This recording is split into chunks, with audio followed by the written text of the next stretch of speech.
नमस्कार दोस्तों, सुधा हिंदी साहित्य अकेडमी में आपका बहुत बहुत स्वागत है। मैं आज आपके लिए फिर से जो यूनिट 5 का है भारत भारती एवं साकेत नवम सर्ग भी हम देख लेंगे साथ ही। तो देखते हैं हम कि भारत भारती का जो प्रकाशन वर्ष है 1912 और गुप्त जी की जो खड़ी बोली की पहली कविता हेमंत नाम से जो 1905 में सरस्वती पत्रिका में प्रकाशित हुई थी। और यह आचार्य रामचंद्र शुक्ल जी ने गुप्त जी को सामंजस्यवादी कवि कहा है। गुप्त जी की जो पहली काव्य रचना है रंग में भंग लघु खंड काव्य है 1909 में प्रकाशित हुई थी। गुप्त जी की जो पहली महत्वपूर्ण प्रसिद्ध काव्य रचना भारत भारती जो है 1912 में प्रकाशित हुई थी। यह रचना मुसद्दे हाली एवं मुसद्दे कैफी या भारत दर्पण लेखक ब्रजमोहन दत्तात्रेय कैफी से प्रभावित मानी जाती है। मैथिली शरण गुप्त ने स्वयं को कौटुंबिक कवि मात्र कहा है। भारत भारती रचना के कारण इनको जेल भी जाना पड़ा था एवं इसी रचना के लेखन के कारण इनको राष्ट्र कवि की संज्ञा दी जाती है। मतलब जेल भी जाना पड़ा था और इसी रचना के कारण उनको जो राष्ट्र कवि की उपाधि भी प्राप्त हुई थी। इनको राष्ट्र कवि की उपाधि 1936 में काशी में महात्मा गांधी जी द्वारा प्रदान की गई थी।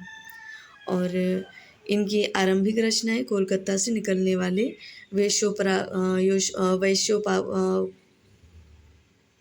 वैश्योपकारक पत्र में प्रकाशित होती थी, परंतु द्विवेदी जी के संपर्क में आने के बाद इनकी कविताएं सरस्वती पत्रिका में प्रकाशित होने लगी।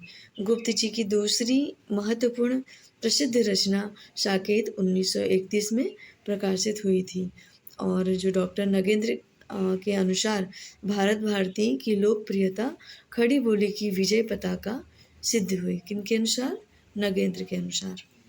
अब हम देखते हैं साथ में ही साकेत नवम सर्ग, जिनके रचयिता हैं मैथिली शरण गुप्त और 1931 में रचना की गई इसकी।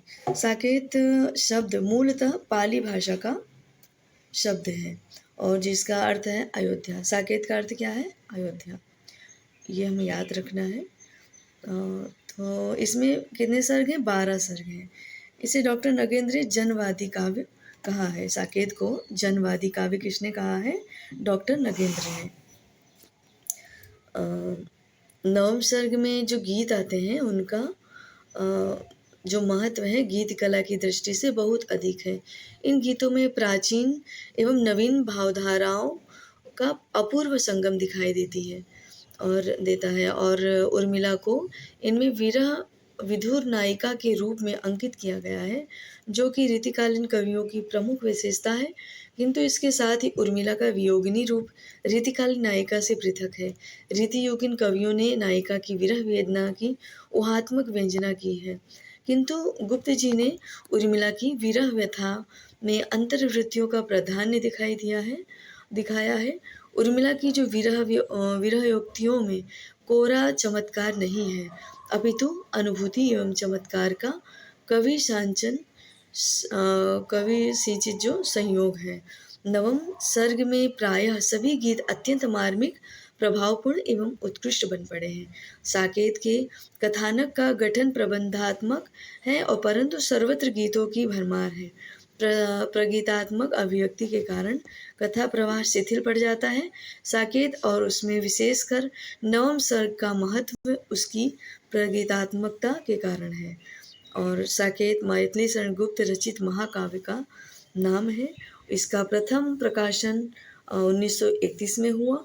इसके लिए उन्हें 1932 में मंगला प्रसाद पारितोषिक प्राप्त हुआ था। साकेत राष्ट्र कवि मैथिली शरण गुप्त की अमर कृति है।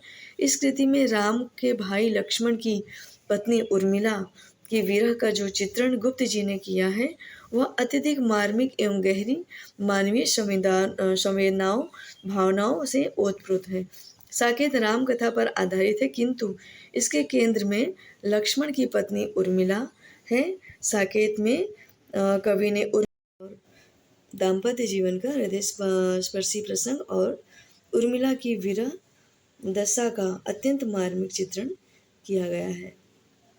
तो आज के लिए इतना काफ़ी है मित्रों। धन्यवाद, आपका बहुत बहुत धन्यवाद। फिर मिलते हैं।